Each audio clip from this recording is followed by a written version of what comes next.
வணக்கம். வியோன் வீச்சு சேனலுக்கு உங்களை அன்புடன் வரவேற்கின்றேன். இல்லறம் பெரியதா, துறவரம் பெரியதா? வள்ளுவர் என்ன சொல்கிறார் பார்க்கலாங்களா? இல்லறம்னா உங்களுக்கு தெரியும், மனைவி மக்களுடன் வாழ்வது. துறவரம்னா உங்களுக்கு தெரியும், இவங்களெல்லாம் விட்டுட்டு நம்ம காடு மலைகளில் போய் தனியாக வாழறதுங்க. எது சிறந்தது அப்படின்னு குறள் என்ன சொல்லுதுன்னு பார்க்கலாமா? அறத்தாற்றின் இல்வாழ்க்கை ஆற்றின் புறத்தாற்றில் போய் பெறுவதெவன், இதாங்க என்ற குறள்.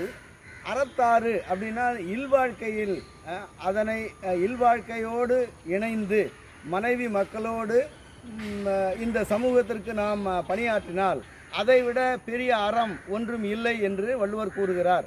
மற்ற அறங்களெல்லாம் இந்த இல்லறத்தின் முன்னே அது காணாமல் போய்விடும், அல்லது அது மற்ற அறங்களை விட இல்லறமே சிறந்த அறம் என்று வள்ளுவர் கூறுகிறார். உங்கள் கருத்து என்னங்க? இல்லறம் பெருசா, துறவரம் பெருசா?